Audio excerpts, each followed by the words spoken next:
Peace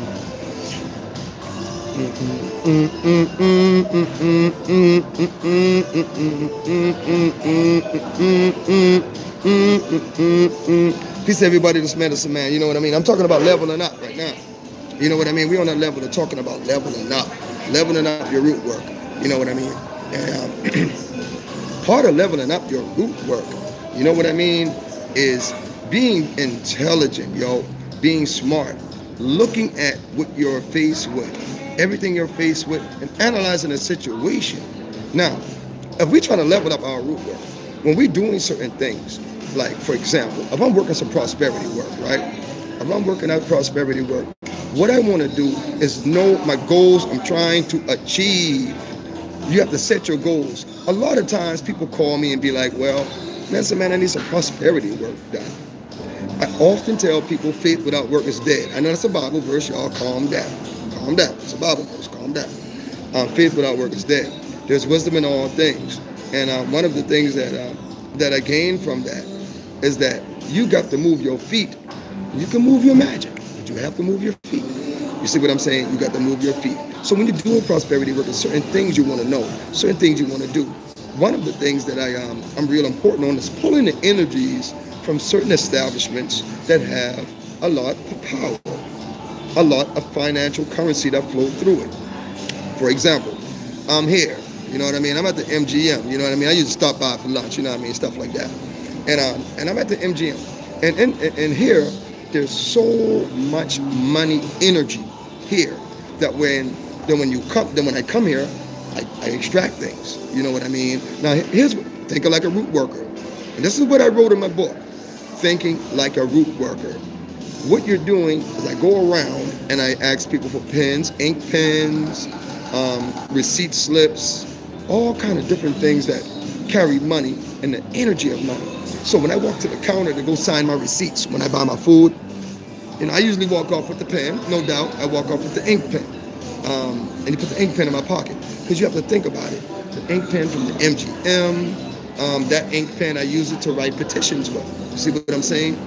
It would be the same concept of you go into a bank. You go into a bank and you get the pen from the bank teller. You use that pen, that particular pen. But why? The reason we use the pens that come from bank tellers, the pens that come from financial establishments, is mainly because those pens carry the energy. That's about energy transference. You know what I mean? So when you look at, like for example, definitely, Chanson, please do take all the bank pens you can. Take the deposit slips. Write your petitions on deposit slips when you're doing your magic work for the money. You know what I mean? When it comes to the money, do it like that. Now another thing that I really I am strong on is like the energy of homeless people. Because I was saying in a video earlier how when I came downtown DC, I ran into this homeless guy, and the homeless guy gave me like 3 MGM tokens. I came here and won $1,600 with the tokens, went back and gave him 100. You see what I'm saying? And it's about the energy, because in root work, things transfer. Things transfer. It's just like when you touch a bill, you touch that bill, the energy for everybody who had that bill before you is on it. So you have to, part of working your prosperity magic is understanding how to take the energy from one place and transfer it to the next. Now, there's various ways to do that. Your magic is your magic. You work it the way it works for you. There is really no protocol per se for how you do your work, but there's certain principles that you got to you just have to honor.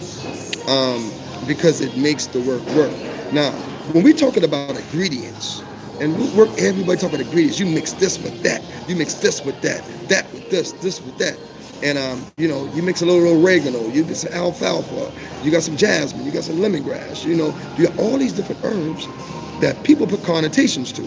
People put interpretations to these herbs. This is for this. This is for that. You use this for this. Honestly, when it comes to herbal ingredients and how you use them, there is no blueprint.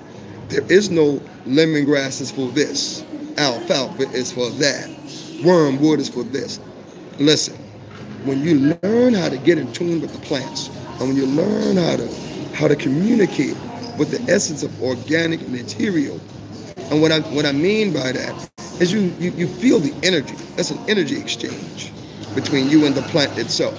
A young lady asked me this morning, she said, well, medicine man, do you talk to plants? And I'm like, well, yeah, and it's mainly because sound vibration. When you talk, your voice box vibrates the air. It vibrates the air. But within that air, that comes from within you, within that air, actually is encoded messages. Those encoded messages is the frequencies of your speech. So once the air hits your voice box, it vibrates. It vibrates. Broom, broom. You know what I mean? It vibrates a sound vibration. And that sound vibration is called speech. See? But this is why words are magic. Words are magic because it's a sound vibration. You know what I mean? So like when we hear preachers preaching in a certain tone, see, this is what people don't understand about preachers. People always trying to down preach. Oh, you sound like a preacher. He sound like a preacher. She sound like a preacher. But in all actuality, the intonation of how the preacher preaches is magical within his own self and has nothing to do with what he's saying. Has nothing to do with what he's saying. It's more about how he's saying it. He's saying it in a vibrational way. So when you see a preacher and the preacher be like, well, the preacher be like, for example, and the Lord said that God is good, and the faith that you got to believe in God. You know what I mean? You know what I mean? I'm just tripping, but I'm being honest about it. It's the vibrational way that he delivers his message that makes it powerful. So when we do our incantations, when we do our chants and our petitions, our prayers, our whatever we're doing, mantras, tantras, when we do these things, we have what we should do it in a vibrational way. Like when you praying for people that pray, when you pray, you just don't pray like, oh God, just bring it back to me. Just make them love me a little bit. You know what I mean? You don't want to do it like that. You want to really get emotional and pull out your emotional energy and use your vibrational science. So when you speak and you chant, you call out spirits and you're calling up things into your sphere of awareness, you want to do it in a way that's vibrationally rhythmatic. It's something like music, something like rapping. You know what I mean? Something like rapping. You know how a rapper, I've been in the studio with a lot of artists, with a few local artists and stuff like that. And in the studio, man, when they start flowing, they sweating, and they get into a vibrational zone. When they're like, yo, and that's a vibrational zone. And this is why a lot of artists say that music is spiritual, because they reach that vibrational level through the words that they're speaking. And this is why words are magic. See? Now, when we speak our vibrational message to the universe, when we give it out to the universe, we want to give it out in a way that's very intense, 1, 2, highly emotional, from an emotional place within us. So you have to be connected. You should be connected to the actual work that you're doing. Now, as a root worker, what happens is when we do work for other people, especially love cases, and within these love cases, it's like we have to make the person that our client really wants to get back with them, we have to draw that person to us, because we're doing the work with somebody else. But we have to draw the person to us and then send the person to them, because we're doing the actual work. So if you're doing the actual love work, you have to do the work as if you are the person that you're trying to pull that person back to. You see what I'm saying? And then you redirect that energy towards your client. Oftentimes, when root workers do work, I'm not talking about everybody, but oftentimes when root workers do work, what happens is they pull the person to them. And then their client be like, well, nothing's happening, ain't nothing going on. And the whole time, the person got an infatuation with the root worker. That happens. But, it's not like they know the person or something like that. But it's a weird infatuation, like an infatuation with somebody they don't know. and they may be dreaming about the root worker. You know what I mean? Because the energy wasn't directed right. And this is why it is important, in my perspective, for most clients to do their own love work, because the energy has to come from the person itself. You see? So when you're doing love work, you want to use your energy, not the root worker's energy. It's about your energy. So you should be involved in the work. There should never be any love work where you're not involved. Because if you're not involved, your energy is not there. Who is the person pulling your spouse back to? You know, you have to be involved. Your hand, your energy, your mind, your soul, everything has to be involved in the work itself.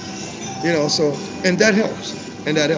But part of doing love work for people, and I wanted to say this real quick, part of doing love work for people is really all about them loving themselves first. All my clients, I tell everybody, students and everybody, that if you don't love yourself, there is no way. If you don't really deeply love yourself, there is no way that you can bring somebody back to you. You see? And there's a lot of people with low self-esteem. I'm not, you know, and we all need to grow. And there's a lot of people with low self-esteem that ask for love work. And it's impossible for the love work to manifest if you have low self-esteem, because the love has to generate first from within you. So if you have very high levels of love for yourself, you can be able to project that energy out into the universe and draw people back to you that will love you in the same capacity that you love yourself. That's what it's about. A lot of times people have misconceptions about love work. Love work is self-reflection work. Love work is not about binding somebody and making a person come back and making them do what you want to do and dominating them like how many clowns on the internet kind of put it out there. Now, the whole idea when you're doing that love work is generating. I have a ritual that I actually give people, and I'm going to share that ritual with you guys today. It's about a mirror, because that mirror creates a self-reflection. It creates a really, really great self-reflecting platform for you to work your magic. Now, what I mean by that, it could be as simple as a mirror and a white candle, and you facing your own realities.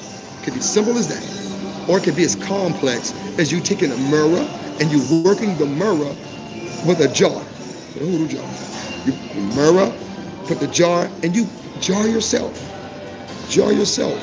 Put all of the essences of all of the things that you want in your life, all of the things that you're looking to manifest for yourself. You place it in the jar, and then you sit the jar on top of the mirror. See? And then you do your self-reflection work. All of your great potentials you place in that jar. Aspects of all of the good things that you want to bring into your life, you place into the jar, and you place it on the mirror, and you do your self-reflection work, and you reflect and you magnify your greatest potentials that you actually represented within that jar. That's the idea of self-reflection work. And sometimes it could be simple. Like I said, it could be simple as just a candle and the mirror. And you're looking in that reality, you're looking at yourself in the eyes, and you're telling yourself what you want for you. You're demanding what you want from you. You see? You're telling yourself you're not going to do this anymore. You're going to be better than this. You're going to achieve these things.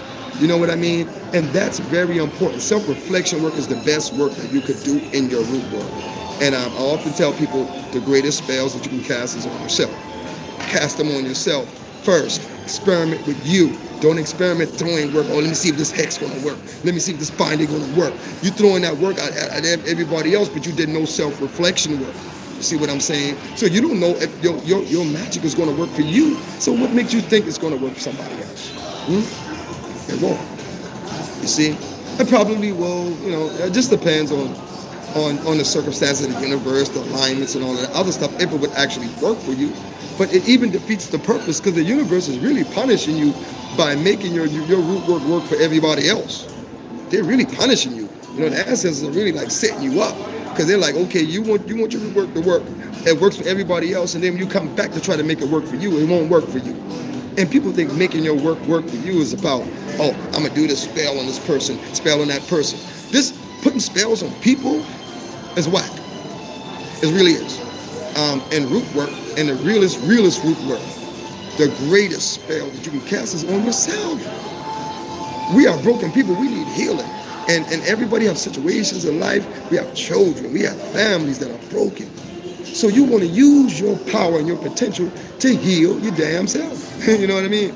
Heal yourself. Because once you heal yourself, you actually heal your reality. You heal the things around you.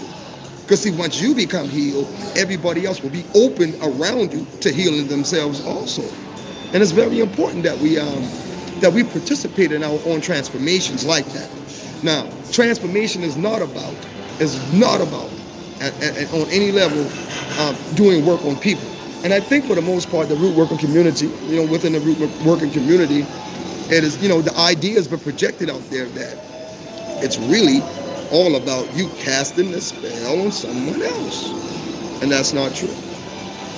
Not no real root working, because it's a form of spirituality. What form of spirituality would you go into that would convince you that the majority of your spiritual work should be on other people? That's not a spirituality. That's some other shit. You see what I'm saying? Your spirituality, your root work should reflect you. It should be all about you changing. I mean, when we look online, we look on Facebook, we see all kind of spells and everybody talking about how they can root somebody else. It's not about that. Root yourself. Put it on you, because you are the most important element in your universe.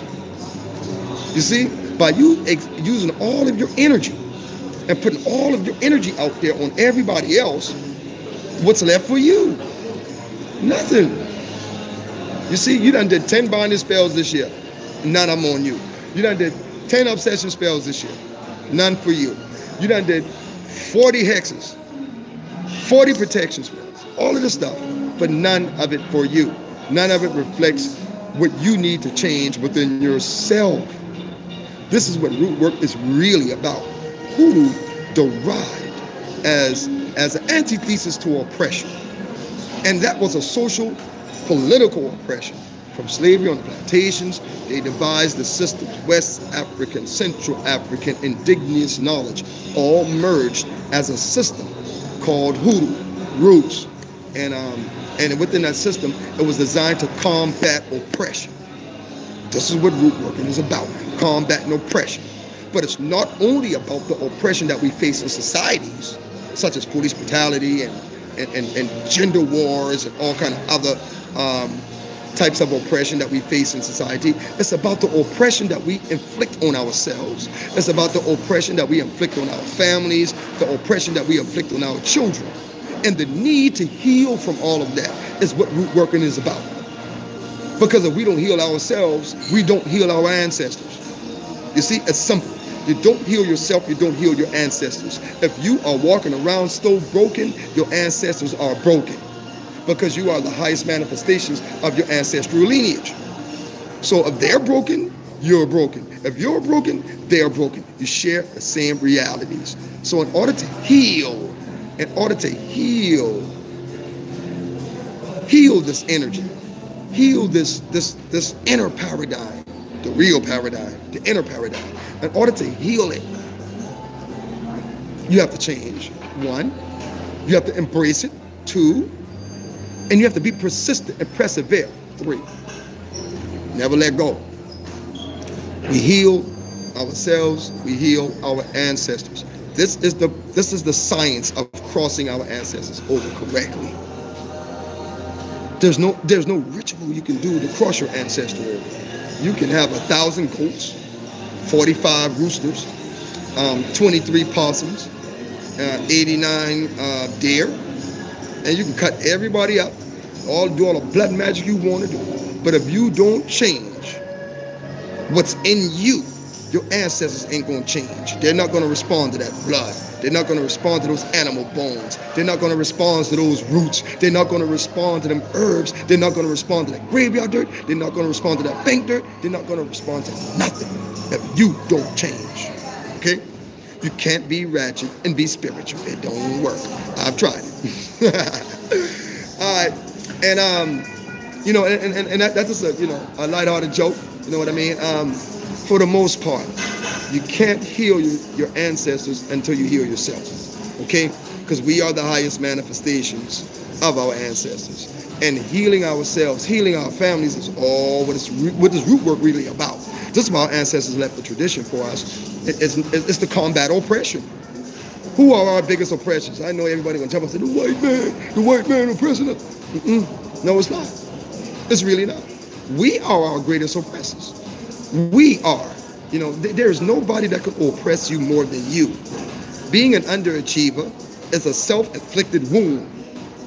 You see? Being an underachiever is a self-inflicted wound. That's not nothing that nobody did. It is to 2019, okay? There's nothing nobody can do to you in 2019 that you can't do to yourself. And the majority of times, we do these things to ourselves. We play the blame game, pointing fingers. You know the old people say, you point that finger, look, you got three more, 1, 2, 3. You got 3 pointing back at you, you know what I mean? And that's true. Stop playing the blame game. Root working is about destroying the oppression in our lives. If that oppression is social, we destroy it, eliminate it. If that oppression is political, we eliminate it. If that oppression is spiritual, we fix it. But in order to fix ourselves the right way, we have to fix our spiritual makeup. We have to fix our families. We have to fix our communities. And we have to fix what's going on in here. For real. It's not a game. You know, everybody want to be a master. You know, be a master. You are a master. Everyone is a master of their own destiny. You are a God. Everyone is the God of their own life with the spirit that dwells in them. And what's important is when we tap into that God force energy, we have to think and act on a godly level. You see, once we think and act on a godly level, what ends up happening is our ancestral energy is awakened. Our ancestral intelligence is awakened on a high level to where we can think on a greater levels. And we can allow the ancestral energy that's within us to be free. Because many of our ancestors are still in chains. Spiritually walking with you, still in chains. Why? They were never freed. You see, there's a lot of our ancestors that are depressed because of what happened during that time frame. These things has been generationally passed down from generation to generation to generation to generation, all the way down to where we're at now. You see, and we seem to have no remedy for it. The real remedy is the change that we have to bring upon ourselves. Once we bring the right change on ourselves, we begin to heal our ancestral bloodline. That is very important, healing your ancestral bloodline. You know, make it because people don't realize their children have spirits, and in most cases, your children have spirits more powerful than you. Reason being because they just came from the spirit world. So when you got a 5-year-old, that 5-year-old is only 5 years from the spirit world. So they are still connected, and their spirits are very, very, very strong that walk with them. And a lot of times we focus on getting readings for ourselves. But if you want to really get a reading that'll blow your mind, get a reading for your child. You will see some things and some realities that you wouldn't believe. I had a young lady called me. She said, "Medicine Man, I want you to do a reading on my daughter." So I said, okay. So I said, okay, cool. Put your daughter on the phone, let me talk to her. Hey, Sweetness, what's going on? How you doing? And Sweetness actually, she was a nice little girl, man, nice young lady. And I did a reading on her. And then I told her, this is the young lady that her aunt actually works at NASA. Her aunt works at NASA. I didn't know none of this at the time of the reading. So I was like, yo, you know, this is strange. I never tell nobody they're gonna be an astronaut. You know what I mean? So I did the reading, and I told the young lady, I said, I don't know what's going on, but you know, something about an astronaut. And as soon as I say astronaut, they was like, oh my God. My sister-in-law, she was like, my sister-in-law, works at NASA. And she just put my daughter in some kind of, some camp that NASA has. She put my daughter in the camp. And it's a, astronaut camp. And I was like, wow, for real? I thought I was just, cracking up, they say he crazy, he talk spirit, he crazy. And I thought I was just cracking up again. But it came out to be true. And so I had the blessed opportunity to talk to the sister-in-law. And I told the sister-in-law that this young lady right here, she's going to be an astronaut. She's going to work under you at NASA. So when y'all finish with this camp, y'all make sure y'all send her to the right colleges she need to go to learn what she needs to learn, because her big aunt works at NASA. And this reading here says that she's going to be an astronaut or somewhere in NASA. And that was incredible, because those people just called me out of the blue and said, hey, you're going to give my daughter this reading? Yep. And y'all know how I go. Don't tell me nothing. Let's just go for the reading and find out what we see. And when I saw she was going to be an astronaut. And I thought that was very, very important for her mother's self-esteem, because her mother thought that she would actually be, she thought she was failing as a mom. She thought, everything I've done and my daughter, we're not getting along, da da da da da. And I had to reaffirm her. Well, what the reading did was reaffirm to her and reaffirm to her that she was a great mother. You see? And it helped to remove the blockages in her feelings about how she was performing as a mother. Just because her children's spirit said that she was doing a damn good job. You see? And this is one of the reasons why we should get our children's readings. Children readings for their future and their destiny readings for your children, because you need to know if your child is going to be on a great path, a good path, or a bad path. And now if you take a 10-year-old and we look into his future and we see that, oh man, he might end up getting in trouble, we can start now to fix that work. You see, we can start now. So if he's 10, 11, 12, and we see that, and we see in the reading, and it may be no type of physical demonstrations to show that this little boy is going to be in trouble. Might be no signs, none whatsoever. But when we open up the reading says that, hey, he's going to be in trouble, he's going to be a follower, he's going to be this, he's going to be that. So what we do as parents, when we open up those type of destiny readings, what we do as parents, we start to put the corrective measures in place. If the reading says that he's going to be a little slow in school, then what we're going to do is we're going to start homeschooling him a little bit. If the reading says he's going to be weak in mathematics, what we're going to do, the parents are going to work with him in his math during the summer times, because we're doing preventative work. And this is one of the important reasons of having your children have readings.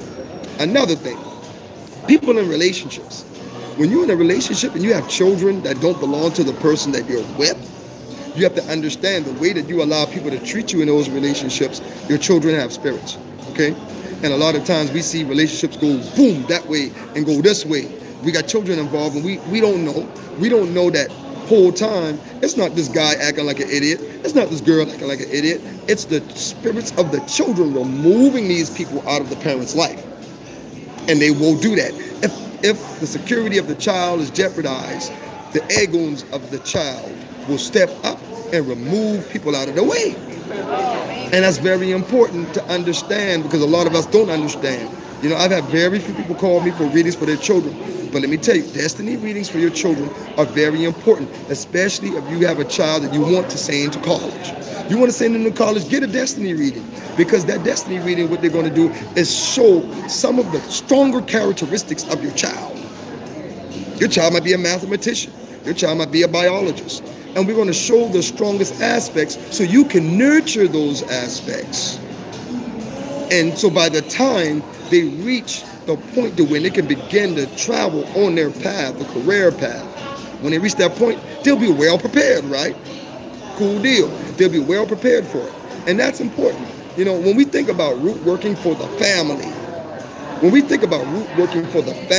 we have to not only think about ourselves, we have to not only think about throwing work at people, we have to think about bringing our work in. We want to bring that change in. We want to bring that healing in. You know what I mean? We want to bring that prosperity in. It's not about throwing, it's about catching. And so, and in this case, we want to catch all of the proper information and download all of the right information. Download all of the right information that can help us create a blueprint and a plan for a child's future. Because see, y'all old and crusty. You know what I mean? Ain't about so much we can do for y'all. Y'all old and crusty. But the children, it's very important to make sure that they're on the right, correct ancestral path. I've had a situation one time where a young lady called me, and it was her and her husband, and they had a daughter. So what ended up happening is they was arguing one night, and what happened was the guy fell down the steps, broke his leg, and I was like, damn, he broke his leg. I said, what happened? She was trying to ask me what happened, because she said they lived in the house for like 10 years and he's never fell down the steps. I said, well, where was your daughter during the time he fell the steps? She was at the bottom of the stairway, crying because they were standing up top, arguing. So when she started to cry, he slipped right on down the steps and broke his leg at the bottom, right at the feet of his child.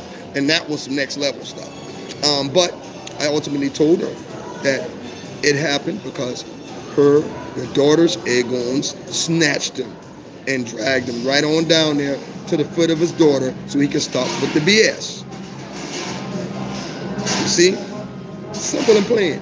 The children are very powerful spirits. And trust me, I know a lot of us work without ancestral altars, but what do you do for your children? Because your children ancestors, your children eggons probably way stronger than yours. I know mine are. They're powerful, man. You know what I mean? They're very powerful. And children walk with very strong spirits, very big ones too, very powerful. And we often think about our own spirituality, and we don't think about the spirituality of our children. So, being aware of their guardians and implementing and conjuring and calling on the guardians of your children is very important. So for all y'all root workers and people aspiring root workers, institute things and practices that would encourage your children to be more involved in contacting and working with their guardians. Children have the most amazing imagination. And imagination is like a thin line between imagination and magic. It's a very thin line between imagination and magic. In fact, imagination is the beginning process of developing magic, because you have to have a mind that's creative. And who has a more creative mind than a child? A child can sit there and talk to toys all day, and obviously the toys are talking back, right? Probably so, who knows? But that's a form of spirit communication. Now, what's the difference between a child talking to a transformer versus an adult communicating with a spirit part? See? What's the difference? Somebody answer that for me. I'm looking at my chat. Somebody answer that for me. What's the difference between a child talking to a transformer versus a spiritualist communicating with a spirit part? Somebody answer that for me, for real. Somebody show me some love, man. Where y'all at? Y'all don't want to talk? Chanson, Linda, Tracy, Capricorn, Sugar, Austin. Somebody tell me, what's the difference between a child communicating with a transformer versus an adult communicating with a spirit vessel or spirit part?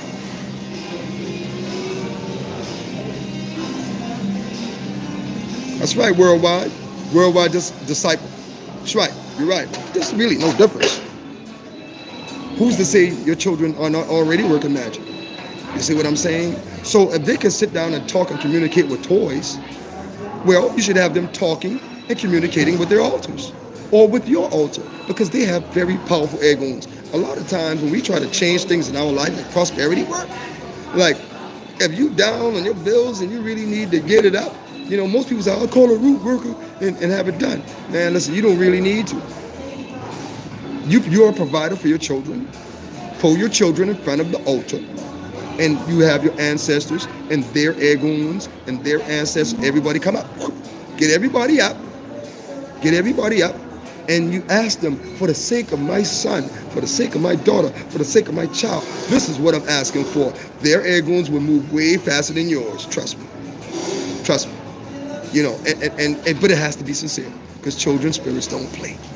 You know what I mean? They don't play, because they all about preserving and saving and protecting the child. So anything that is in reference to your children, like I say, if you're going through any kind of difficulties, and you inside you feeling like, man, I got to do something, because I got to make a way for my children. I got to make a way. I got to make a way. I got to make a way. Well, if the way that you're trying to make is for your child and for the betterment of your children, pull your children in front of your ancestral altar, have them stand right there, and you cleanse your child in front of your altar. You sage him, and you ask his spirits, ask her spirits to come forth and bring that manifestation for his protection, for her protection, and the betterment of the family. It works. Because sometimes some of y'all be so off point with your own ancestors that your ancestors are looking at you like this here.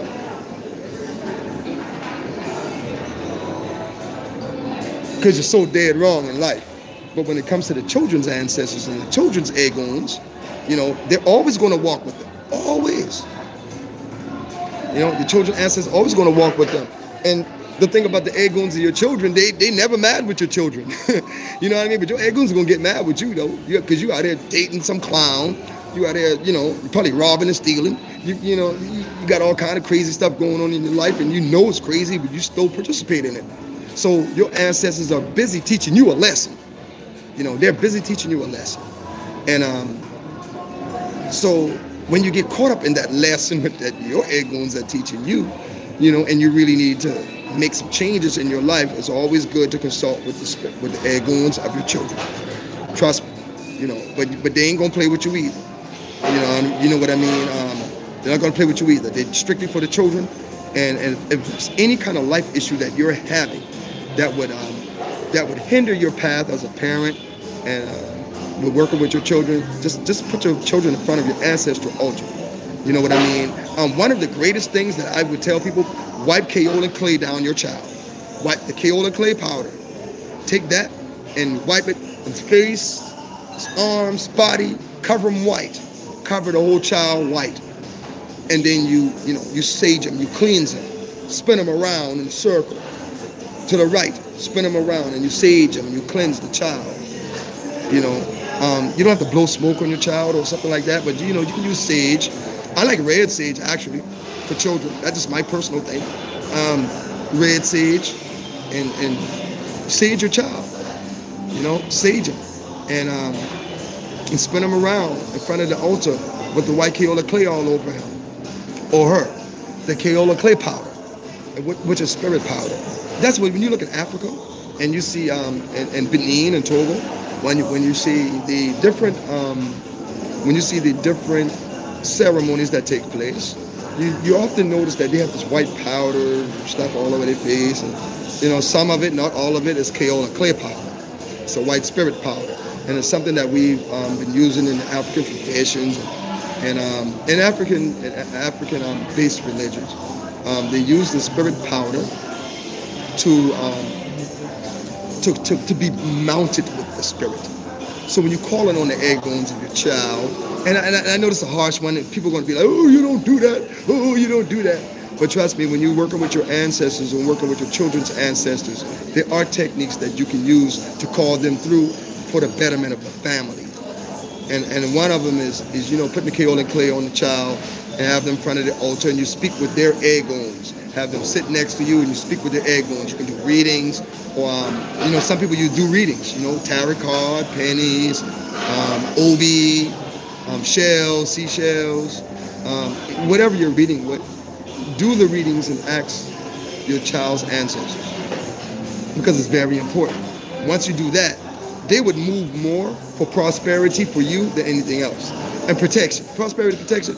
Because see, in order to take care of your child, you got to have money, right? You got to have money to take care of that child. So when you bring your child in front of the ancestral altar, be like, yo, money's low. The money low. I got your boy right now. We need to, you know, what's going on?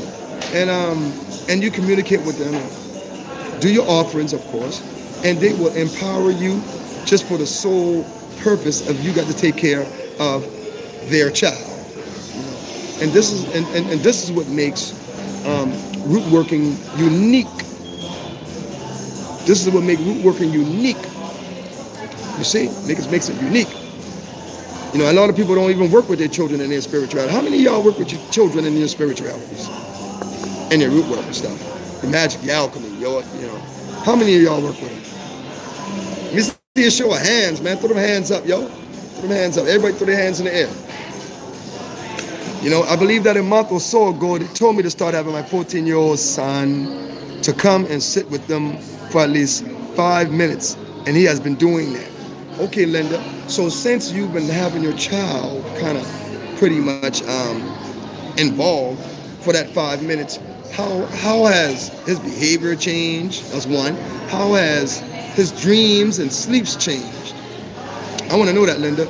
You know, has he been having dreams? And you should always, when you work with your children in front of the ancestor altar, always encourage them or try to encourage them to actually remember their dreams and have them discuss dreams with you all the time. Even if they didn't have a dream, every day ask your child, what kind of dream did you have? What kind of dream did you have? Because this actually preps them and prepares them for receiving dreams. Because if you instill in their minds and in their spirits that there is a dream waiting for them, they will receive it.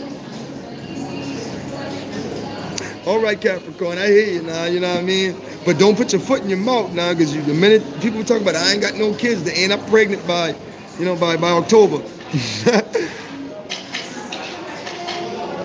Yeah, you know, and you know, so just working with those energies, man, it's a great thing. You know what I mean? When and I always put an offering for your children. You know, your children love candy, and trust me, I have a lot of kids around me all the time, and you just can't keep enough.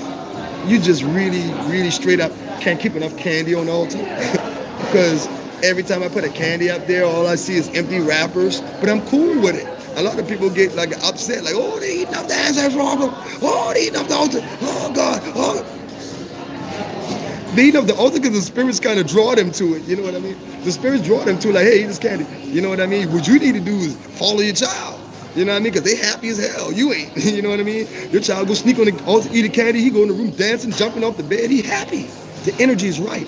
Spirits are pleased with them. So you need to follow suit. Go jump on the bed too to build your happiness within you. You know what I mean? And share the energy. You know, share the energy. Share the candy. You know what I mean? Every now and then, what we do is we give candy off of the altar to children. You see what I'm saying? We give it up, you know, because I got like a basket, like, you know, a whole basket full of candy. And what I do, I leave it up there for a few months, you know, maybe a month or two or whatever. And then we take it, and then I take it, and I go around and just give it to random children to pass blessings on to their onto their parents. You know what I mean? Because it's very important, man. You know, we do our work over the candy, and we pass it off to people so that people can receive the blessings that we've called down into the candy. You know what I mean? And see, when you give a small piece of candy, could easily be a talisman. You see, you set a candy on your altar, you do the supplications, the work on it, and this, that, and the other, and you go hand it out to random people, passing out blessings. Because guess what? Everything that you give out, the energy that you put into it, and the things that you give out comes back to you in the form of prosperity. See? And that's some great prosperity work. And it's only like a $2 bag of candy that you can do that can actually bring you a whole lot of prosperity in your life, because it's about service. It's about service. What can you do for people? You know, some of the greatest blessings that we could receive could easily come from just giving a homeless person $5. You know, usually I keep a couple of $5 bills on me. And to be honest with you, I do work when I put honey on the $5 bill. You know, just a little bit. You know, I put a cross on it. Put a cross on the $5 bill, blow a little smoke on it, blow a little rum on it, let it sit out into the sun and get the solar energy. And I channel energy into it with my hands, right? Just like this here. Channel the energy onto the bill. Channel the energy onto the bill. And I do my meditations and whatever else I'm doing, and I channel energy onto the bill, and then I take the bill and I go find somebody and give it to. A homeless person on the corner. Here, this bill. You see what I'm saying? And then A day or two later, poof, major blessing come through. You see, people, that's the simplest form of prosperity work, but it's very powerful. Very powerful. Because you're giving out to the universe. You're giving to God. The homeless man is God too, you know. Just because he ain't got a Facebook page or a YouTube channel don't make him not less than being a God. You know, he's not. He's still a spiritual being. So when you give to the universe, when I give to that man or that woman, then the universe, the ultimate source, sees that I am putting out positive energy into the universe. I am helping somebody. So in the course of helping somebody, what happens? I receive it back. Whatever you throw up, got to come down. You know, so instead of throwing dirt up, waiting on it to come back, throw love, throw blessings, throw prosperity, feed somebody. And once you do those things, you and on a consistent basis, you realize. Now I'm not saying go give no dope head, you know, your last $5, but trust me, if you give it to a real authentic homeless person, look at me, a real authentic homeless person, then yeah, of course, it's going to come back to you. And it's going to come back in a major way as a major blessing. You know what I mean? I would love to, I mean, I sit here and talk for 45 minutes, y'all. Anybody got any questions for me? You know, I'm going to take a question or two. Let me see what's going on. If I hit the barbershop, y'all see how I look, right? I'm going to take a question or two. So somebody asked me a question. I saw earlier in the chat that Worldwide Disciple, you asked me, do you have any CD or MP3 of the fire element class? Yes, I do have the fire element and the water element and the earth element class.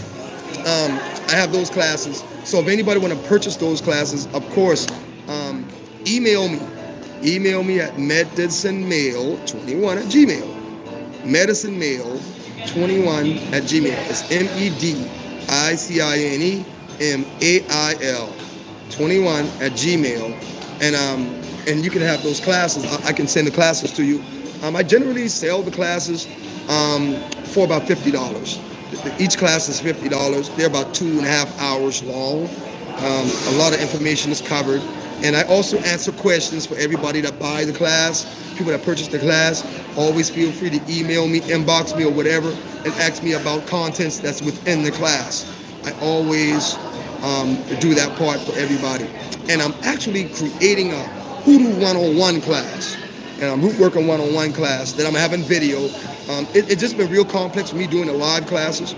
So what I'm going to do in video form, I'm going to have the 101 class, then I'm going to have the 102 class, the intermediate, and then and that's all I'm going to do, the basics and the intermediate. A lot of people want to learn about the altars, so I'm going to explain the altars all over again. I've done it a couple of times. I think I have an altar class too somewhere in the archives. I'm going to explain how the altar works, how to work on it, and just different aspects. And I'm going to give you guys some creative ideas on how to develop greater levels of root working, because it all has to come from within. But you can't bring nothing from within if you have nothing in there. And we all got something in here, but it seems like many of us can't find it. You know, that's fine. It's okay. It's okay. But once you find it, latch on to it and hold on to it, because that's your truest potential. It's going to take you places. You know what I mean? So let me see any questions. Chanson, what do you say? You say just the item itself. I don't necessarily understand what you're saying. So clear it up for me, Miss Chanson. Clear it up for me. But we do have the water element, the fire element, and the earth element class.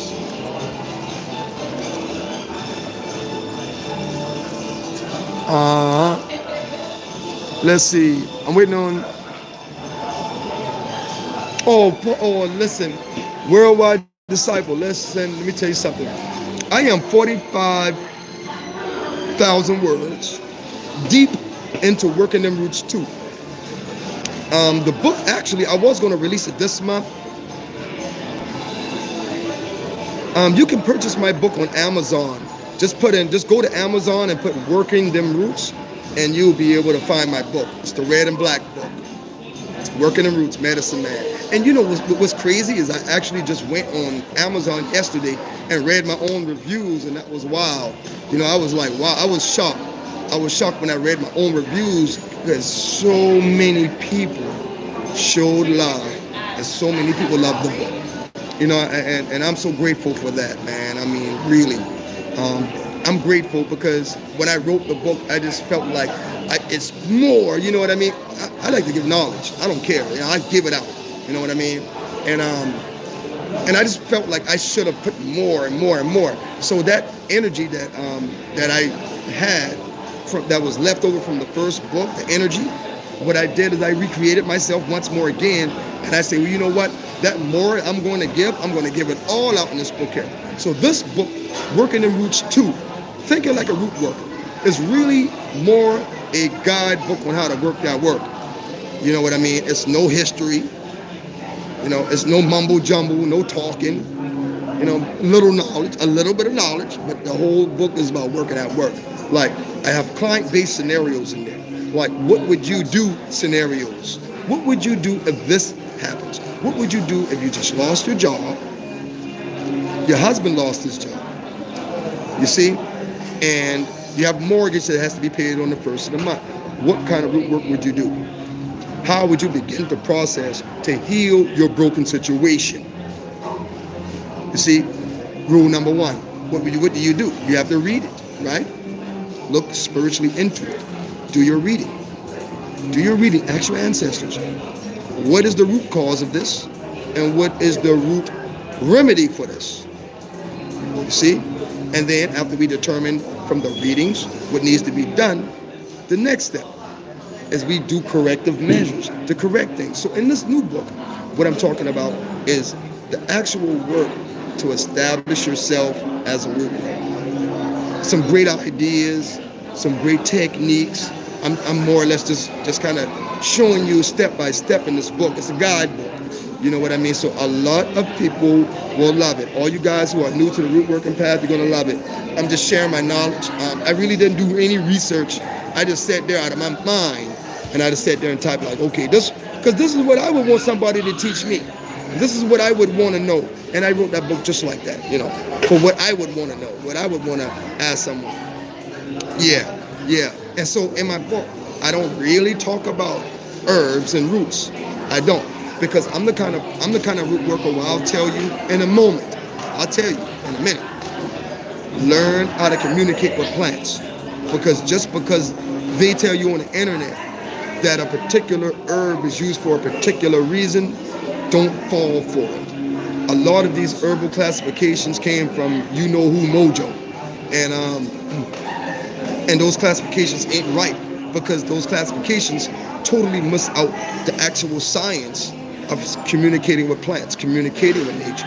So it's better in my perspective here, in the way that I work roots. It's just better to go into the woods, to go into nature, communicate with the spirits. People say, well, how do you communicate with a plant? You have to sit down in front of it. You have to feel the vibrational energy of it. Feel the vibrational energy. Maybe do a reading. If you want to flip a card or two, or throw your pennies, your shells, your obi. If you want to do that to communicate with the plant, you know, the first question should be, are you willing to communicate with me? Okay? And then say yes, okay. And then you come back. Okay, are you willing to lend your energy to me for prosperity work? And they say yes. You might not even know what that plan is. Grab it. You know why? Because he said yes. He said that he's willing to help you. So this is some of the ways, or one of the ways, that's one of the ways that you communicate with plants. Just one. Now, on a level like me, I just walk to a tree, put my hand on it. Put my hand on that tree, and I channel that energy. I channel it, and I can feel it. I can feel it. Well, yeah, this tree here about that money. Okay. Then I put my hand on another tree. Feel like some old obsession, love work. You know, you have to feel it because you have to be in tune with yourself. This is why being in tune with yourself is more important than anything else. Having a balance within you is more important than anything else, because that balance within you, your ability to be intuitive, what they call empathic, you know, your ability to be intuitive, when you touch things, you receive energy from it. You receive information. You see what I'm saying? Just by simply touching it. I remember one time I shook a guy's hand. I don't really mean to tell a story, but I was whatever, I was in Cedar Rapids, Iowa, and I shook a guy's hand, man. And when I shook his hand, I had a vision. Like you go like, yeah, what's up, man? Yeah, man. Boom, and I was like, whoa, hold up. I astral project straight to Queens, New York, on this particular park in Queens, New York, and I saw something. I saw that he actually done something that he shouldn't have done. I'm not gonna put it out there like what he did, but I saw that he done something he shouldn't have done. And the spirits told me like, he ain't gonna pass CDL school at all. I just met this guy. You know, I mean, I was a CDL instructor, you know, and it was like, this guy ain't gonna pass at all. And I didn't know anything about him. But he was real cool, and he was like a trucker type guy, like, okay, he gonna pass. You know, but when the spirit told me that, I was like, wow. You know, and lo and behold, he didn't. He was out of there. You know what I mean? He was like all the way out of there because a warrant came up on him when we did his, when we pulled his, it was record. He kind of lied about some things on his application. And the trucking company, they're so stupid. This ain't anybody a ticket to come there, and then when you get there, they pull all your records, your warrants, and everything. They say, oh, you got to go home. And that's what kind of happened with that guy. But, you know, my friends were like, yo, you should call the cops on this guy, because what I saw was like he killed somebody. And it was a little girl on a particular park. And what happened was I actually, I Google mapped the park, the name of the park in up there in New York. And I'm like, holy smokes. There is a park by that name. And I'm like, damn. And you know, my girl's like, yo, I'll lock his ass up. You need to lock that ass up. You know what I mean? You a psychic investigator. You need to lock, you know, I'm like, no, I ain't gonna do that, because that would be my first class ticket into the crazy house if I'm wrong. You know what I mean? You know, so for the most part, man, I'm gonna let y'all go. If y'all got any questions for me, man, just hit me up. Just let me know what's up, man. Hold up. Worldwide says, let us buy it first before you release it to the public, because we are your people. Oh man, you know, that is so dope. You know what I mean? That is dope. That is dope. And trust me, man, this time go around, I'm actually going to have my own autograph copies, because people are like, yo, autograph a copy for me. And I'm like, I'm no celebrity. I'm just a regular dude. And I'm just a medicine man. I'm regular, man. Trust me, I'm no celebrity. You know, I don't want to be. You know, I don't want to be a celebrity, you know, but, you know, I was propelled to be one. And if I'm propelled to be one, then I'm going to be a damn good one. And I'm going to be fair and just, and I'm going to put this love down on everybody, and I'm going to preach this knowledge and put it out there and help as much people as I can, man. Because to be honest with you, man, I'm all about putting this information out. And I want everybody to heal themselves and to grow and to learn. I'm not with the paradigm. I'm not with keeping you blind. I'm not with the $3,000, $4,000, $5,000. I'm not with none of that bullshit. I'm more or less on the level like, you know, you can learn your own work. You can learn it. Because if you love that dude or you love that girl, you love her. I don't love her. Hell, I doing love work on her for. You know what I mean? And I'm just like that, you know. Even though I can, you know, I know how to do it, but it's like it's better for you to do it. Because your love for that person, I couldn't conjure no love in comparison to the love that you have for that person. I couldn't do it. You know what I mean? Nobody can do that. You know, your love is your love. So you want to utilize the best of your love that you have and the best of your abilities and put it in your work for yourself. And for that reason, what I do mostly now for people that are, you know, witchcraft minded and root minded, I would actually just give you the spell work for yourself. Give it to you yourself. You know, and it's a whole lot cheaper, trust me. It's a whole lot cheaper to do it yourself, and I guide and instruct you through the process of doing your own work.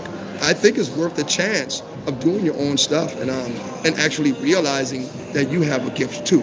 You know, and with me, it's about experiences. The more you experience the spiritual realm, the more you experience the realities of your own guardians, your own eguns, your own ancestors, the more you experience it, the more you become in tune with it, the more you become in tune with it, the better the communication level gets. You learn various techniques, but sometimes techniques don't even matter, because they're going to talk to you, they're going to straight talk. If they're going to show themselves you, they're going to straight show it. If they're going to do or whatever they're going to do, they'll straight do it, minus the technique. You know what I mean? Because being psychic, being a medium, being an empath, you obviously really don't need a bunch of tools. You know what I mean? You don't need them, but they can be very useful in your spiritual path, especially for the guys and gals who are new to the spiritual path. Having those tools and things like that are like training wheels, and with those training wheels, you can definitely ride your bike and learn to ride your bike to the point that you can take them training wheels, you can pull them up. You know how you pull the training wheels up in the back? Y'all remember? Y'all girls had the little pink and white bicycle. Y'all used to pull the training wheels up in the back, and then you wobbling like this, scared, crying, and then you finally learn how to ride it on your own. You see? And that's what it is. You know, I will give you the basic fundamentals. You know, it's not a thing where we try. Yeah, I know. It looks like I'm talking to myself. It's all good though. I'm talking to like 1,000 people right now, I think. Yeah. See, people, they think I'm crazy. I'm talking to y'all, man. I'm sitting there talking to myself. So let's see what's going on. So y'all don't have no questions for me? Y'all got people that think I'm talking to myself, so I'm about to keep it moving now. Before you go, how can I get a reading for my son? Linda, email me at medicinemale21@gmail. And if you want to do it, we can do it tonight, tomorrow. I'm pretty free on that aspect. Yeah, man, y'all got the people thinking and they're talking to myself, man, because she didn't see my phone, so she'd be like, what the hell I do? They talking to themselves? Like, nah, I'm the medicine man. I'm probably talking to this wall right here. You know what I mean? But it's all good, man. You know what I mean? I'm about to Shake Shack right here. Let me show y'all the Shake Shack. That's the Shake Shack. Oh, I'm sorry, Capricorn. Go ahead and ask me. What's the question you were trying to say? And I might go get me some pizza or something, man, over there, man. You know, they got that good slamming pizza over there. You know what I mean? At ZZ. See ZZ over there. ZZ got that slamming pizza. Trust me, I just be coming in there to chill out. And, you know what I mean? Ain't no gambling today. I ain't got my mojo on me today. So you already know I ain't mess with that, because MGM they will rob. But for the most part, that's what it is. What's your question? No, I don't know Union Station. What's your question, Miss Capricorn? I'm waiting on your question before we go. Union Station, nah, man. This MGM Grand, Oxon Hill.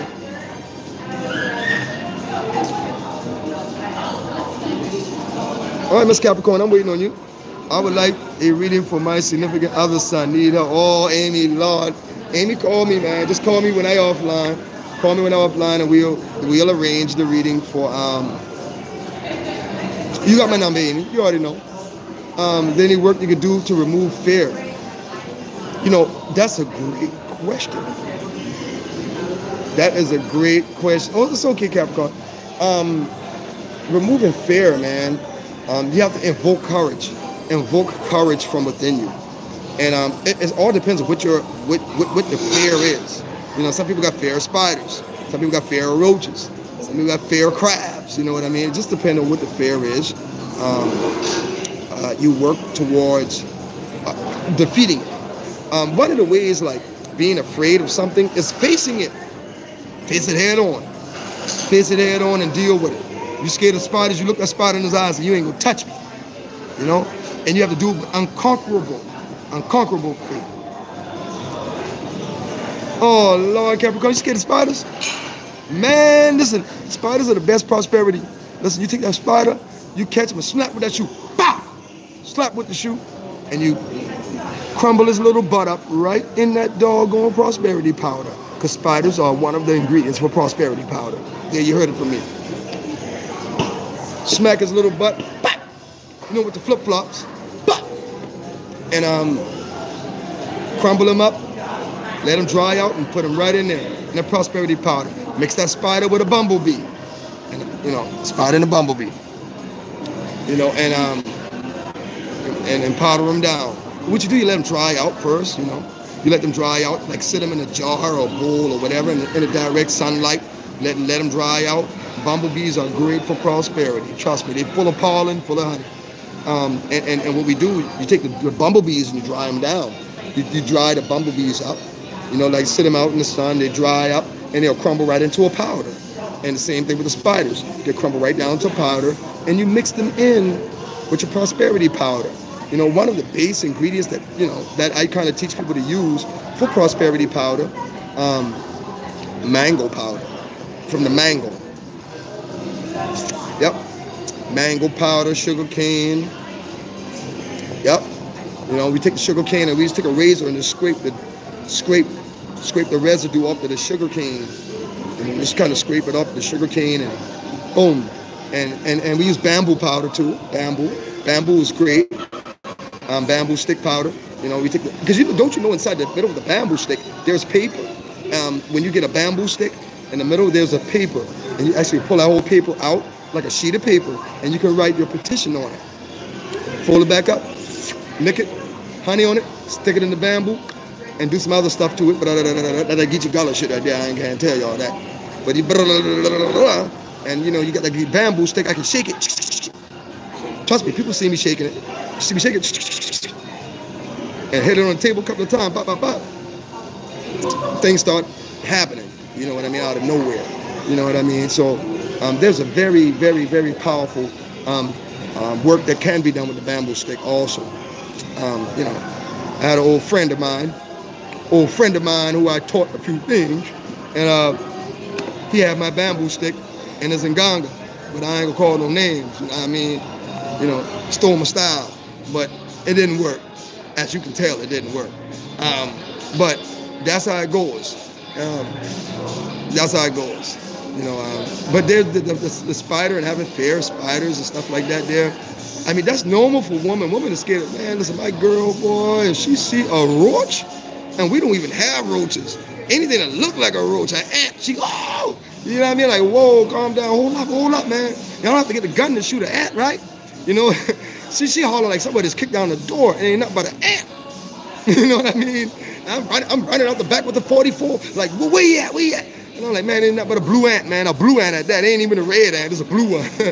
You know what I mean? So things like that happen. You know, women are generally scared of insects. I mean, that's normal, but it shouldn't be an excessive fear. Now, if it gets excessive to where you're catching panic attacks, then that's a different story. And that's something that we should look at. But as long as you're not having any anxiety or panic attacks about it, it's no worries, not whatsoever. All right, y'all. Let me get out of here, man. All right, y'all. Y'all take care, man. It's medicine, man. Y'all know I love y'all, and I appreciate the support and the love. Working in Roots 2 is actually, if I tell y'all right now I'm putting that book out next month, I'm gonna put my foot in my mouth. So I'm gonna just tell y'all anyway. The last week of next month, I think the last week of next month is when I'm going to release Working Them Roots 2. Thinking like a root worker. It's all thought processes how to think like a root worker. I kind of open the doors and let people into my mind on how I think as a root worker. I'm not the best. I still say the best root worker that I know is my son, Mama. Because I woke up one morning, man. Let me tell you the story if I go. My son is 25, and I woke up one morning, man. And, you know, when she was pregnant with my son, I woke up one morning, I was sleeping too, and I woke up and my hand was in a bowl of water, okay? I mean, I woke up, my hand, you know, you sleeping on the bed and you sleep with your hand hanging off the bed and stuff like that. Man, listen, y'all, when I opened my eyes, she had my hand in a bowl of warm water, was nice and warm and cozy, had my hand in the bowl of water, and she just stirring the water and talking to me.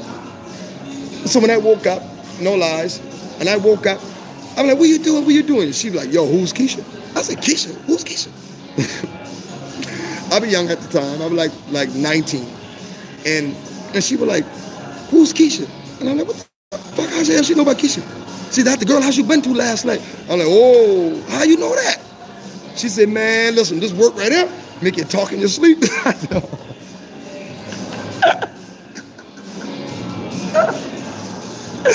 Man, listen here. She was like, yo,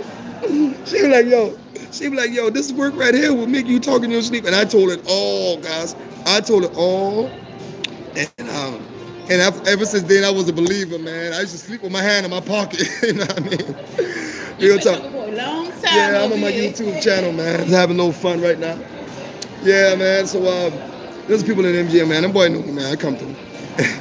Yeah, man. So it was like, yo, it was like, man, she just like, yo, she had me, man. I ain't lying. From now on, I slept with my hand in my pockets, man. I wasn't feeling that no more. You know what I mean? Because you can't even help it, man. You just straight telling the stories, man. And trust me, I wouldn't advise none of y'all to be doing that to your spouses, all right? If they're sleeping, don't put no warm water. Don't put their right hand in a white bowl of warm water with tell-it-all oil. You know what I mean? Don't do that. Please don't. Because they're going to tell it all, and you're probably going to hear some things that you probably don't want to hear. But you got to have courage to do that, man. My big, she was like courageous to do that. You know what I mean? Like put my hand in that water, and she's stirring it with one finger, and she just talking to me, and she like interrogating me. When I woke up, she was like, "Yeah, who's Keisha? Who?" I'm like, "Hold on, man. Hold on. Oh." I mean, like, now she came at me, man. Like, I mean, she was in my face like this right here, questioning me, and she said I answered every damn question that she asked, and she had all the facts right. I'm like, damn. You know what I mean? I had to cut Keisha off. Like, yo, Keisha, I'm done with you, man. Because you about to get hit without work. You know what I mean? I think I saved her life, you know what I mean? And that's how it works, that's how it works. Now, well, I was young then. I don't do that no more. No. I don't do that no more. You know what I mean? But other than that, everything else is good. I'm going to let y'all go, man. Y'all slide, y'all ride, man. All right, y'all. I'll see y'all later, man. Y'all be good worldwide. Linda, Cap, Chanson. All y'all be good, man. And everybody else who's watching, man. Y'all be good. Y'all be blessed. You know what I mean? It's medicine, man. I'm out, man. I'm hungry, man. And I got a couple of things to do. I'm trying to get on through. All right? Y'all be good. Be blessed, man. And I'm going to do something great, man, tomorrow, man. I really wanted to have a free class on YouTube. But I'll get to it, man. I want to do something nice, man.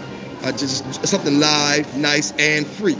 You know what I mean? Because I think you guys deserve that for all the support that you've given me.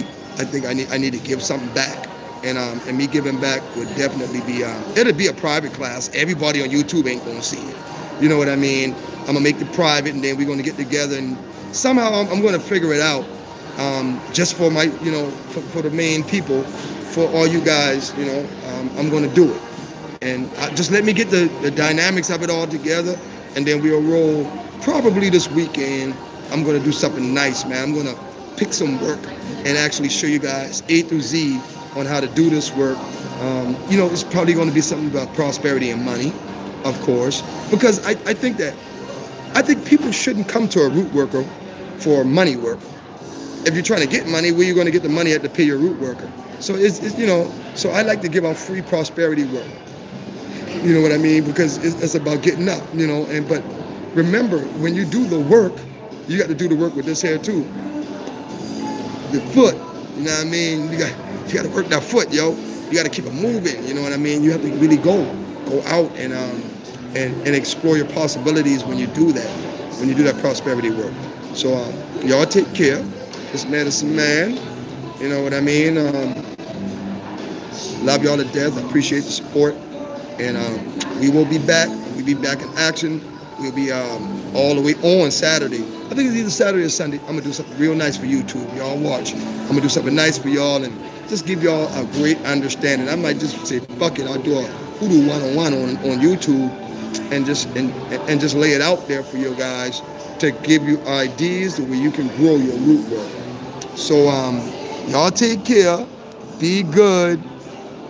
And let me make sure. Y'all be good, man. For real, be blessed. Before you go, how can I get a read? Oh, I already read that one. Let me see. Amy, I got you. All right, the sun reading, be blessed. Yes, do it. We are there. I'm in. Keep us posted. All right, y'all. Y'all be blessed. I got y'all. Take care of you guys.